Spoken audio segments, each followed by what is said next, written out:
Hindi sapat ang statement na kontrobersyal or politically shocking. Sa complaint na ito, ang allegation ay speech lamang. Walang alegasyon na may actual hitman na kinuha. Sa ilalim ng constitutional law, malinaw ang doctrine na kahit incendiary, inflaming, or shocking ang speech, ito ay protected under the freedom of speech. That's wrong, Madam Chair. And the irrelevant, illogical statements made in defense has no point because this is a direct threat to the life of the sovereign. The allegation that the Vice President has contracted an assassin who is prepared to kill the President, whether or not there is a condition, as alleged in both complaints, I have seen the evidence and I have seen all the supporting documents, and this allegation is trial ready. Defend its constitution and execute its laws. Definitely, yung pagbabanta po is not a form of executing its laws. And therefore, there is a clear violation and culpable violation of the Constitution.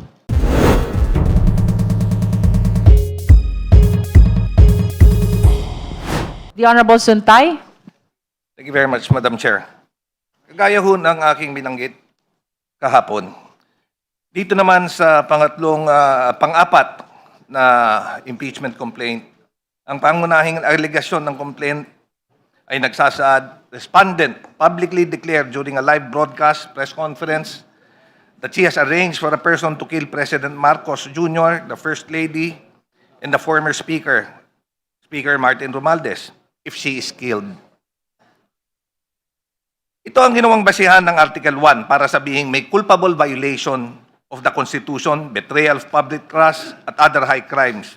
Pero kapag sinuri ito sa ilalim ng Rule 3, Section 5 ng Rules of Procedures ng impeachment proceeding, may malinaw na problema sa sufficiency in substance. Ang requirement ng rule ay may recital of facts constituting the offense charge. Hindi sapat ang statement na kontrobersyal or politically shocking. Sa complaint na ito, ang allegation ay speech lamang. Walang alegasyon na may actual hitman na kinuha. Walang maipakitang may agreement nga o conspiracy na ipatupad dito. Wala rin naipakitang may payment o arrangement na ginawa in order to facilitate such statements. Wala rin maipakitang weapon procurement o alleged overt act. Sa ilalim ng constitutional law, malinaw ang doctrine na kahit incendiary, inflaming, or shocking ang speech, ito ay protected under the freedom of speech. Naipailalim to sa Brandenburg versus Rayo na sinabi ng korte that the speech can only be punished if it is directed to inciting or producing imminent lawless action and likely to incite or produce such action.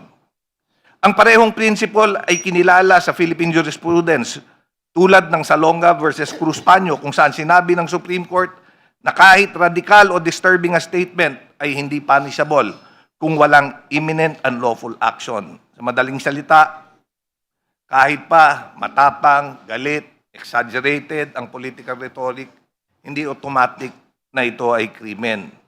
Ang complaint ay umaasa sa interpretasyon ng statement, hindi sa factual acts constituting treason, sedition, or conspiracy. There is a Latin maxim, conclusion non probat factum. Ang conclusion ay hindi proof ng fact. Thank you. The Honorable SDML Noy Defensor. That's wrong, Madam Chair.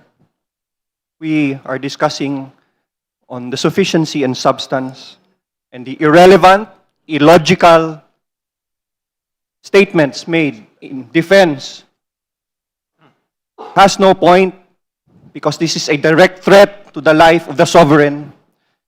And the allegation that the Vice President has contracted an assassin who is prepared to kill the President, whether or not there is a condition, as alleged in both complaints, I have seen the evidence and I have seen all the supporting documents, and this allegation is trial ready. Madam Chair, I move that we proceed to the next allegation. Madam Chair. Madam The Honorable, is that a motion, Honorable Defensor?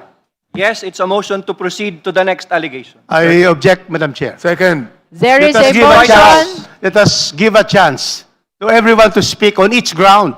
And my good friend, and whom I respect so much, should be minded to withdraw that because precisely there are others who wish to speak.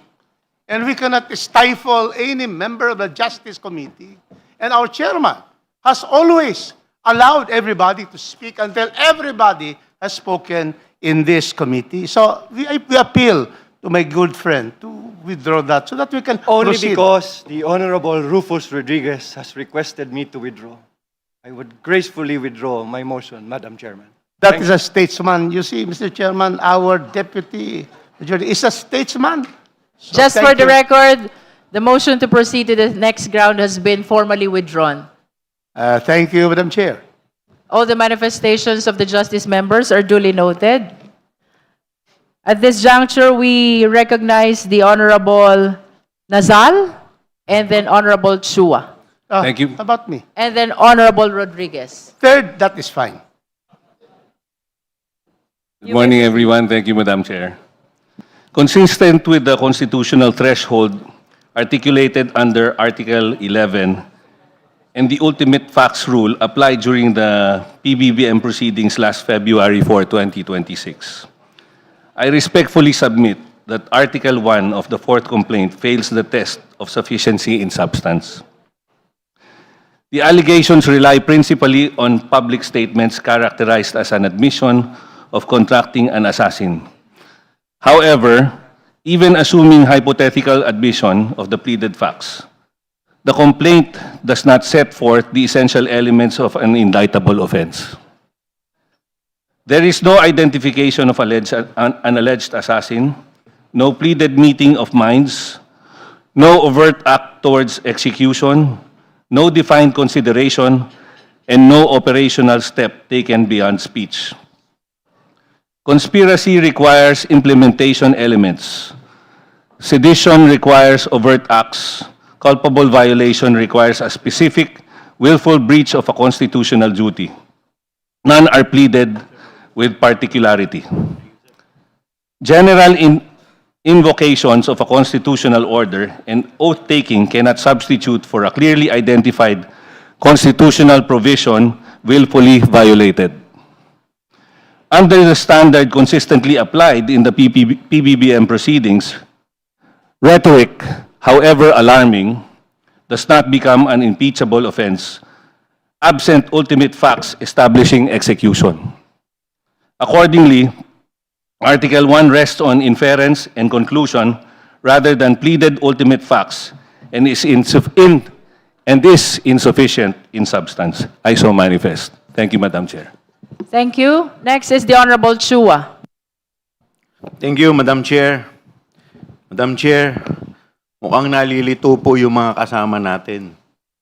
Wala po tayo dito para determine yung criminal aspect ng complaint. Nandito po tayo para tignan natin kung pag binasa po natin itong facts, ito po ba papasok as impeachable offense? Now, let me clarify this.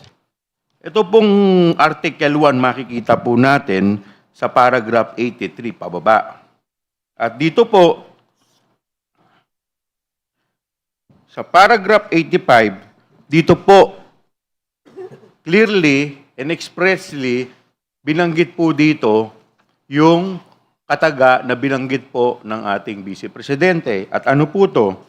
Already as a person to take revenge and that if I get killed, patayin mo si BBM, si Lisa Araneta, at si Martin Romualdez. No joke, no joke. Now, paano po ito papasok bilang impeachable offense? Sabi po dito, sa same impeachment complaint, sabi po dito, makikita natin to sa paragraph 91 to 93. Ano po to? Meron daw pong culpable violation ng Constitution. Now, ano po yung specific provision sa ating Constitution ang binayolate. So makikita naman po natin to sa Article 7, Section 5. Dahil dito po, sa Article 7, Section 5, nakasaad po dito ng ating saligang batas, and I quote, Madam Chair, before they enter on the execution of their office, the President, the Vice President, or the Acting President shall take the following oath or affirmation. Ang second paragraph, ito po yung kanilang oath. I do solemnly swear or affirm that I will faithfully and conscientiously fulfill my duties as President or Vice President or Acting President of the Philippines, preserve and defend its Constitution, execute its law, do justice to every man, and consecrate myself to the service of the nation. Defend its Constitution and execute its laws. Definitely, yung pagbabanta po is not a form of executing its laws. And therefore, there is a clear violation and culpable violation of the Constitution. Second, sinabi po dito at binanggit din po dito sa complaint, betrayal of public trust. At dito po defined under paragraph 94, the Supreme Court has defined betrayal of public trust as a catch-all ground encompassing acts that constitute gross faithlessness against public trust, tyrannical abuse of power, inexcusable negligence of duty, favoritism, and gross exercise of discretionary power to the prejudice of the public interest. Gross faithlessness, pagtataksil sa tiwala ng publiko. Definitely, yung pagbabanta po sa ating Papangulo, sa First Lady, at sa ating Speaker, ay maliwanag na pagtataksil. Dahil itong tao po, yung Pangulo po natin, ay pinagkatiwalaan at hinalal para mamuno po sa ating bansa. We have to look at the surface. Hindi ko po sinasabi na guilty na. Dahil yung guilty or not, yung trial po yan sa Senado. Ang nandito lamang po ay by mere narration of facts. Sa pagbabasa lamang po ba neto, meron po bang grounds na na-violate? I submit, Madam Chair,